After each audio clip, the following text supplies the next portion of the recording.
کاش میں تمہیں زندگی دے پاتی۔ زندگی پانے سے پہلے ہی میں موت کو تمہارا مقدر بنا رہی ہوں۔ اس کی نظروں کے سامنے ایک بار وہ کھلکھلانے لگا تھا۔ وہ کھلونوں کو دونوں ہاتھوں میں لیے بلکنے لگی۔ میرے ہاتھ میں کچھ بھی نہیں ہے۔ میری طرح تمہارے لیے بھی زندگی موت سے زیادہ تکلیف دہ ہوگی۔ میں اسی لیے تمہیں تکلیف سے بچانا چاہتی ہوں۔ روتے ہوئے اس نے گاڑی کا ہارن سنا۔ وہ ایک دم جیسے اپنے حواس میں آ گئی تھی۔ ایمان واپس آ چکا تھا۔ وہ سب کچھ پھینک کر بھاگتی ہوئی واش روم میں گئی۔ دونوں ہاتھوں میں پانی لے کر اس نے چھپاکے مارے اور پھر دوپٹے سے چہرے اور آنکھیں رگڑتی ہوئی باہر آ گئی۔ کار کا ہارن ایک بار پھر سنائی دیا۔ اس بار 2-3 دفعہ ہارن دیا گیا۔ اس نے تیزی سے لاؤنج کا دروازہ کھولا اور تیز قدموں کے ساتھ گیٹ کی طرف بڑھ گئی۔ ایمان نے حیرت اور الجھن کے ساتھ اسے گیٹ کھولتے دیکھا۔ گاڑی سیدھا پورچ میں لے جانے کے بجائے وہ گیٹ کے اندر کچھ فاصلے پر رک گیا۔ چوکیدار کہاں ہے؟ وہ کار کا دروازہ کھول کر باہر نکل آیا۔ اس کے گھر میں کوئی ایمرجنسی تھی، وہ وہاں چلا گیا۔ اس نے گیٹ کو دوبارہ بند کرنا چاہا۔ تم رہنے دو، میں خود کر لیتا ہوں۔ ایمان نے اسے روک دیا۔ وہ خود گیٹ کی طرف بڑھ آیا۔ وہ اندر چلی آئی۔ اس کا دل بہت تیزی سے دھڑک رہا تھا۔ کچن میں جا کر فریج کھول کر اس نے پانی پی کے خود پر قابو پانے کی کوشش کی۔ ایمان اب اندر لاؤنج میں آ چکا تھا۔ وہ بھی سیدھا کچن کی طرف آیا۔ اس کے ہاتھ میں کچھ شاپرز تھے جنہیں اس نے ڈائننگ ٹیبل پر رکھ دیا۔ صابر کہاں ہے؟ میں نے اسے کوارٹر میں بھیج دیا، اس نے بڑے نارمل انداز میں کہا۔ کیوں؟ بس ویسے ہی۔ وہ چند لمحے اسے دیکھتا رہا، پھر کچن سے نکل گیا۔ جس وقت وہ بیڈ روم میں داخل ہوئی، اس نے ایمان کو کارپیٹ پر پھینکی ہوئی چیزوں کو بیگ میں ڈالتے دیکھا۔ کارپیٹ پر پنجوں کے بل بیٹھے چیزیں اکٹھے کرتے ہوئے اس نے صرف ایک لمحے کے لیے سر اٹھا کر امید کو دیکھا تھا، اور اس نظر میں سب کچھ تھا: بے یقینی، افسردگی، غصہ، ملامت۔ اس کا خیال تھا کہ وہ اس سے کچھ کہے گا، مگر اس نے کچھ بھی نہیں کہا۔ بیگ میں چیزیں بھرنے کے بعد وہ باقی دونوں بیگ بھی اٹھا کر ڈریسنگ روم میں لے گیا۔ چند منٹوں کے بعد وہ ڈریسنگ روم سے نکلا تو نائٹ سوٹ میں ملبوس تھا۔ امید ٹی وی دیکھنے میں مصروف تھی۔ وہ سیدھا اپنے بیڈ سائڈ ٹیبل کی طرف گیا اور باری باری تینوں دراز کھول کر کچھ ڈھونڈنے لگا۔ ریوالور کہاں ہے؟ امید کا سانس رک گیا۔ وہ اس کی روٹین بھول گئی تھی۔ وہ ہر رات ریوالور چیک کر کے سیفٹی کیچ ہٹا کر سونے کے لیے جاتا تھا۔ یہ بات اس کے ذہن سے نکل گئی تھی۔ اب وہ اپنے معمول کے مطابق دراز میں ریوالور دیکھنے لگا تھا، مگر وہ اسے وہاں نظر نہیں آیا۔ فوری طور پر امید کی سمجھ میں نہیں آیا کہ وہ کیا جواب دے۔ وہ اب دونوں ہاتھ کمر پر رکھے سیدھا کھڑا الجھن بھری نظروں سے اسے دیکھ رہا تھا۔ میں نے پوچھا ہے، ریوالور کہاں ہے؟ اس نے ایک بار پھر اپنی بات دہرائی۔ مجھے نہیں پتا، دھڑکتے دل کے ساتھ اس نے بظاہر لاپرواہی جتاتے ہوئے کہا۔ کیا مطلب تمہیں نہیں پتا کہ ریوالور کہاں گیا؟ اس نے جواب پر شرسا رہ گیا۔ وہ اس گھر کی ہر چیز کا پتہ رکھنا میری ذمہ داری نہیں ہے۔ ہو سکتا ہے تم نے کہیں اور رکھ دیا ہو۔ اس بار اس نے جان بوجھ کر تلخ انداز میں جواب دیا۔ تم جانتی ہو میں ہمیشہ اسے اسی دراز میں رکھتا ہوں، مگر اب وہ یہاں نہیں ہے۔ وہ پریشان نظر آنے لگا۔ تم نے اسے اٹھا کر کہیں اور تو نہیں رکھا؟ مجھے کیا ضرورت تھی ایسا کرنے کی؟ مگر مجھے ٹھیک سے یاد نہیں، شاید میں نے ہی کہیں رکھ دیا ہو۔ اس نے صاف انکار کرتے کرتے بات بدل دی۔ اسے اچانک خیال آیا تھا کہ ایمان کہیں ملازم کو نہ بلوا لے۔ اس سے پوچھ گچھ کرنے پر معاملہ زیادہ طول پکڑ سکتا تھا۔ تم ذرا اپنی دراز میں دیکھو، اس نے کھڑے کھڑے امید سے کہا۔ اس نے بے دلی سے تینوں دراز چیک کی، مگر وہ جانتی تھی کہ ریوالور وہاں نہیں۔ یہاں نہیں ہے۔ وہ اس کے جواب پر ڈریسنگ روم میں چلا گیا۔ امید کو اندر سے وارڈروب کھولنے کی آواز آئی۔ پھر اس نے الماری کے دراز کھولنے شروع کر دیے۔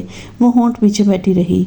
اس کی ایک چھوٹی سی بھول نے سارا کام بگاڑ دیا تھا۔ آخر کیا ضرورت تھی مجھے ریوالور یہاں سے ہٹانے کی؟ میں یہیں سے ریوالور لے کر اسٹڈی میں جا سکتی تھی۔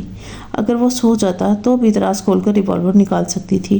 اگر اسٹڈی میں وہ پیچھے مڑ کر دیکھتا تو میں اپنی پشت پر ریوالور چھپا سکتی تھی، کچھ اور کر سکتی تھی، مگر ریوالور ہٹانا نہیں چاہیے تھا۔ وہ اب خود کو کوس رہی تھی۔ وہ نہیں جانتی تھی ریوالور نہ ملنے پر ایمان کا رد عمل کیا ہوگا۔ وہ بہت محتاط طبیعت کا انسان تھا۔ اس نے اپنی زندگی غیر ملکوں میں گزاری تھی، اور غیر ملکی کی حیثیت سے کسی دوسرے ملک میں رہنا، خاص طور پر تیسری دنیا کے ملک میں، ایک خاصا مشکل کام تھا۔ امید کو یاد تھا کہ کسی بھی لمبے سفر پر نکلنے سے پہلے وہ ریوالور ساتھ رکھا کرتا تھا۔ یہ جیسے اس کی زندگی کا حصہ بن گیا تھا۔ اپنے ہی گھر کے بیڈ روم کے اندر سے ریوالور